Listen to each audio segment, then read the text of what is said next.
Don't want any of it. Not a frame. You might be wondering. Actually, I don't know which video is coming out first. If we've been gone a while, don't worry about it. If we haven't been gone a while, don't worry about it. Happy Pride Month. Yes. As of right now, it is Pride Month. We've been busy with things. You know, rat things. Yeah. Things have happened. It's fine. And we have good rat news. We have good rat news. And bad rat news. But we'll focus on the good. The bad's real bad. But the good is many. Anyway. We read Bridgerton. We read the first. We read The Duke and I. The Duke and I. We read it with our eyeballs and our ear holes. So we're just going in unhinged completely. I think we've been unhinged. We're just like full speed ahead to crazy town. From minute 1 to minute done, I'm finished. I am not here. Alright. We read The Duke and I. Yeah. And so we didn't actually explain the premise of this video. We're reading the Bridgerton series, and that's the point of this video. Hello. Hi. Yeah, we want to not just compare the show to the books, obviously, because there's only 2 seasons of the show. Could you, please? But, you know, we just wanted to have a fun summer. We wanted a fun summer reading project, so we decided to do Bridgerton, so I bought all the paperbacks. And I bought 3 copies of The Duke and I in an attempt to get one of a certain size, because size really matters deeply to me. And I did win in the end, which is so good. This is my copy because she bought 3. Where do we begin? Should we compare to the show? Because I think that's the obvious thing to do. I wasn't aware we were going to compare to the show. Don't make that sound. No. I'll flick you. Anyway. We are going to compare it to the show. Alright. Just delete the video. I'll say my opinion. Jax, you must go. I'll say my opinions. Go. If you don't want to share about the show. The show's fun trash. The show is like, at first when I was reading this book, I thought, oh, this is just like a different version of the story I enjoy. But then the second half happened and I realized the show had a lot of stuff to do in terms of making it not boring. Because Julie Quinn, unfortunately, kind of skipped over the interesting stuff. And that's what I want to compare is because that's the root of my problem with the book, is that it feels like she skimmed over things. Like maybe she didn't want to make the book too long. To put it into perspective, I started this book May 4th, and I finished it June 2nd. Should we say what the premise is, just in case someone doesn't know? It's a Regency romance. That's all you need to know. The premise is Daphne's a young lady entering her season to find a husband, and Simon doesn't want to get married, and this is her 3rd time, I think.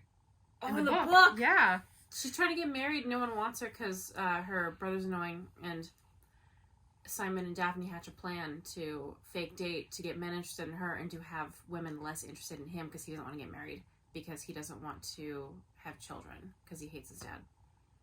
Sorry, there's rats over there. Anyway. Spectre? Yeah, so that is the premise of the book. And technically the show. The show is... Yes, the show's... It's got a lot more going on. Because both the show and the book have, like, great chemistry between our 2 leads and, like, a lot of fun dynamics that... The chemistry between the actors is red hot. In the book, the first half is very good. Legit, I read the first 3/4 of this book in one day. And then I just didn't pick it up again for a month because the second... We're going to be talking in spoilers for this, so... Oh, yeah. Spoiler warning. Skip to a different video if you don't want spoilers. The second they get married in this, I lost all interest. And I don't normally do that.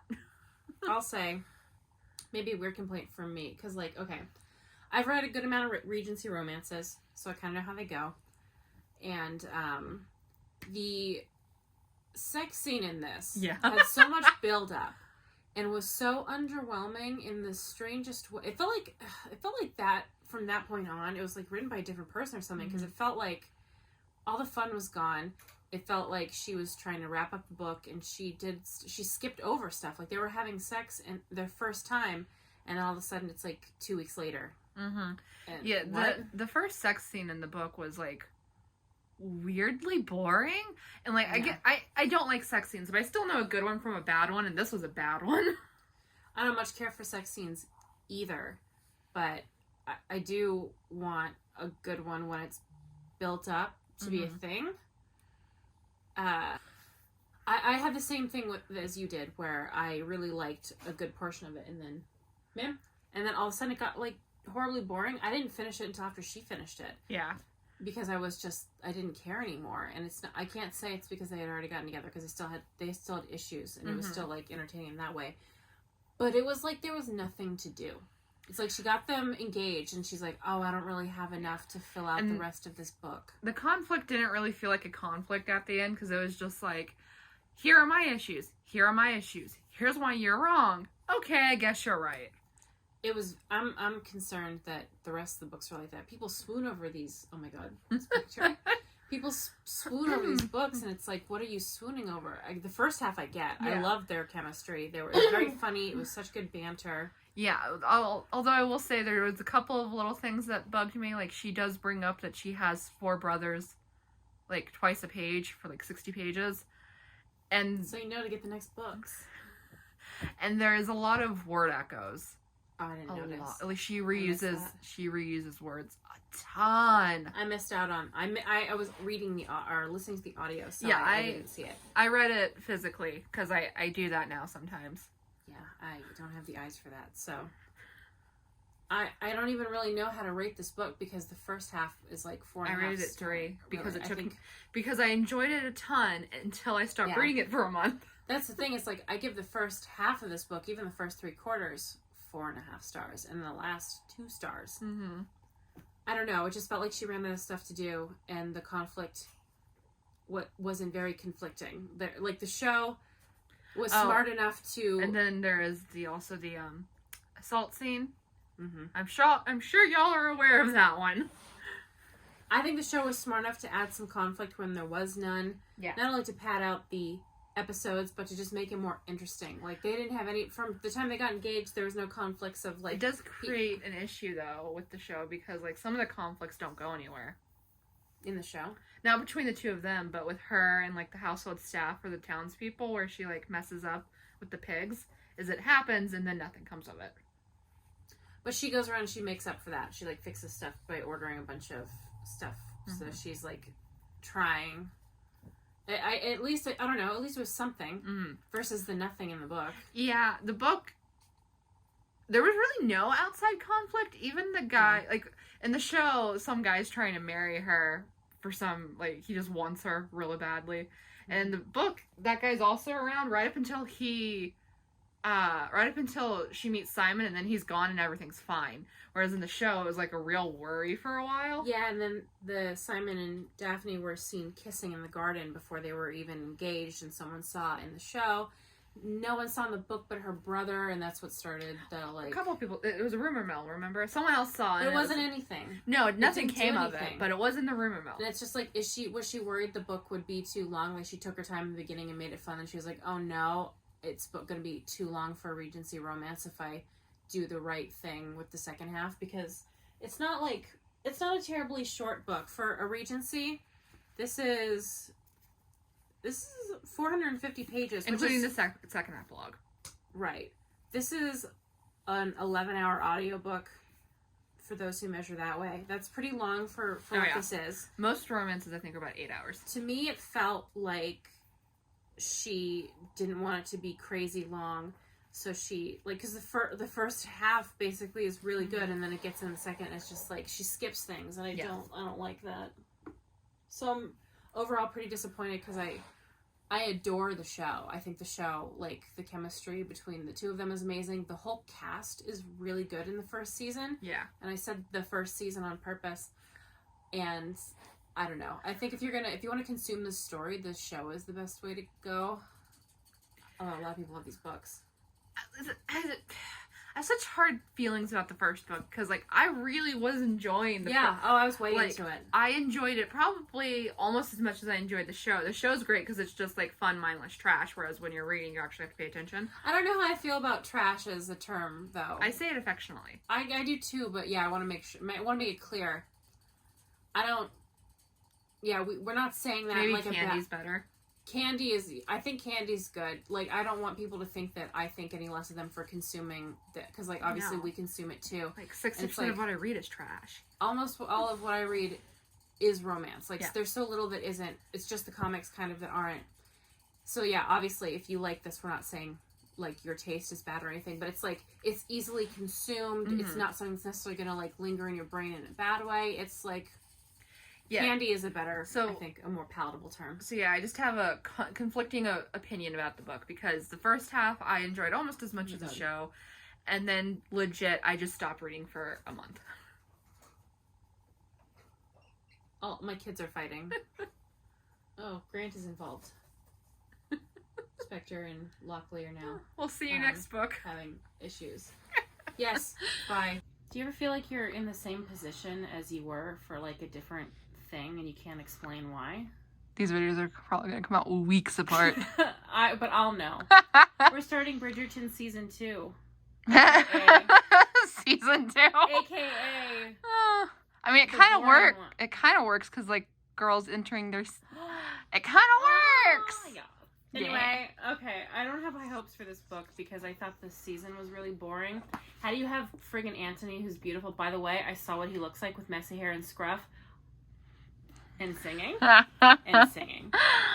But, I didn't love the first Bridgerton, as you might know if you watched part 1, or I don't know how this is coming. It's just one video. Just one video? Yeah. 5 minutes ago I said I wasn't liking the first one. I don't have high hopes for this one. Sarah, would you like to share your thoughts? Professionals. The only thing I know about it is the bee scene, and I think that's ridiculous, so I don't have high hopes either. I have here, you take this. I have opinions on the bee scene. Okay. People are mad because in the show the bee scene didn't go as it did in the books, which I think was like a sexy thing. So Anthony is terrified of bees because a bee killed his dad. And a bee is on Kate's boob and it stings her. And in the book he sucks it out. I think it's supposed to be sexy. I prefer what they did in the show where he was terrified and upset, because that's better for someone who thinks that it's going to kill her. Yeah. Like he's trying to suck the venom out because he's under the impression she's about to die. How is that sexy? Why should that be sexy? I think that they made the right choice in changing it for the show. Cujo's not happy. Yeah. That's my opinion on the bee scene. We'll see you when we finish this one. Guess what took me a month to read? Again. Was it a month? It was like 3 weeks. Or a month, maybe, even. It was a while.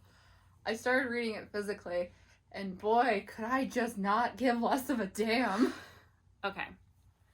My feelings on this book are different than my feelings for the first book. The reasons I disliked part of it. I thought the beginning bit was good. Mm-hmm. But then as soon as they got married, I don't know, the last like quarter of it bored me, and naturally I compare it to the show. She started way before. Really? Then. Yeah, I liked Kate in the book way better than in the show, because in the show, unlike everyone else, I recognized that what she was doing to her sister was basically grooming her. And I'm not comfortable with that.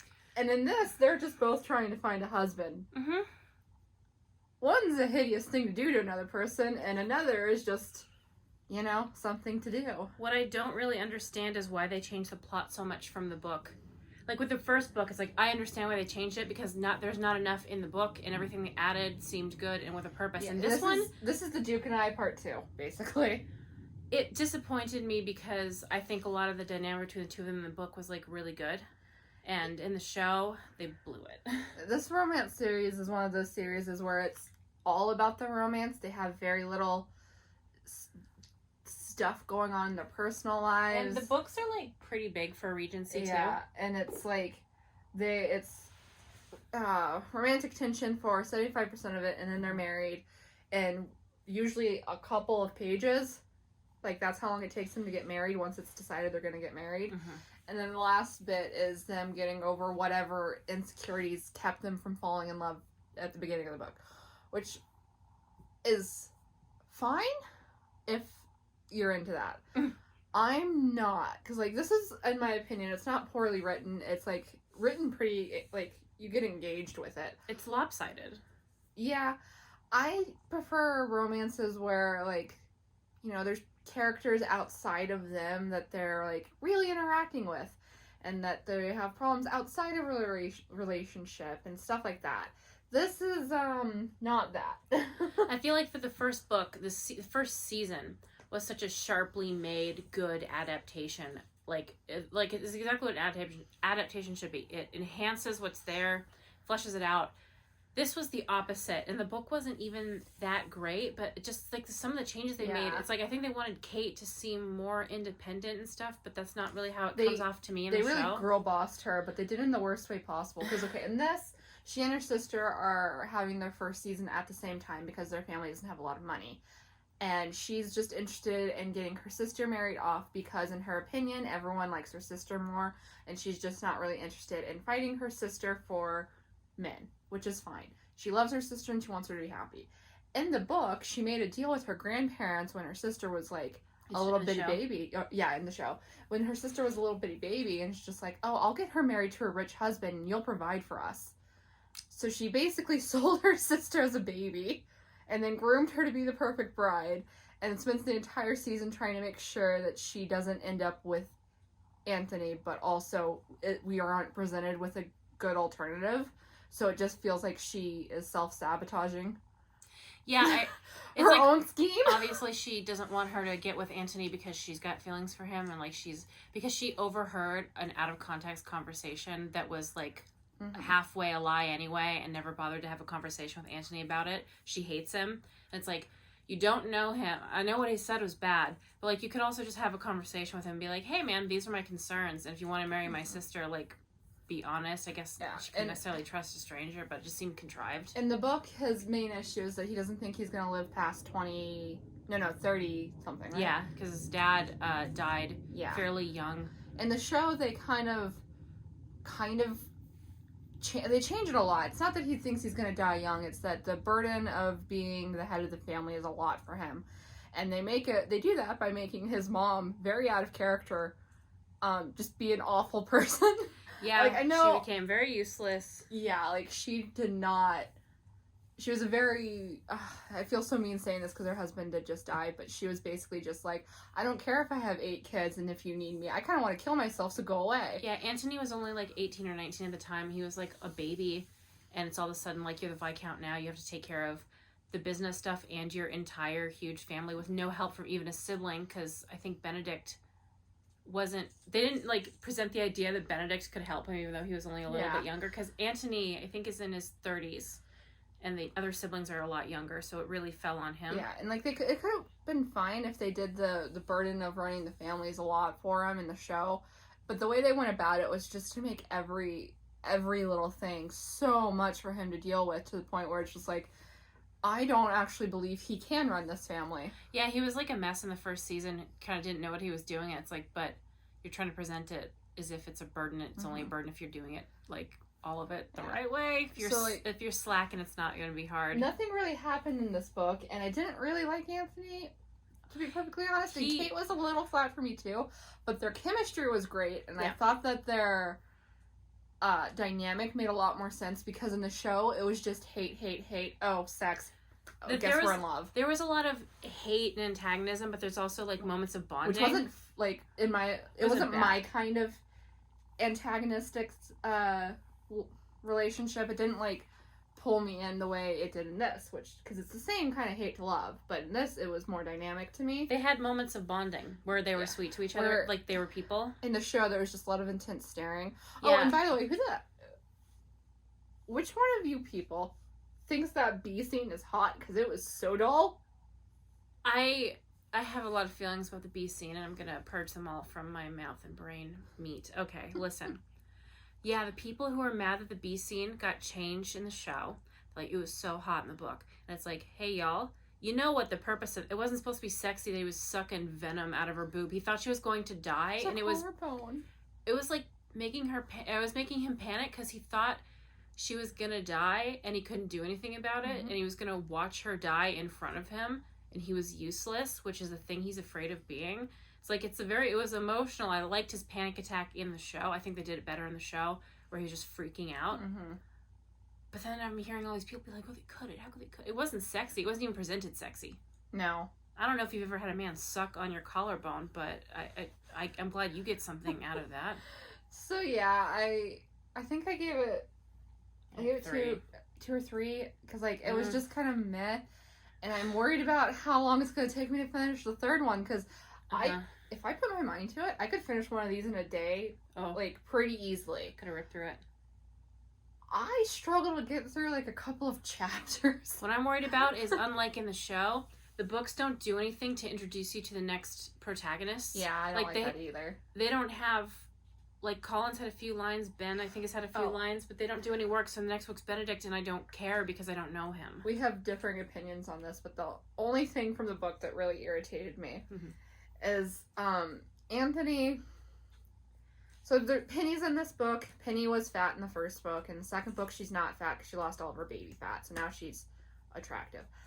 That's not what we disagree on.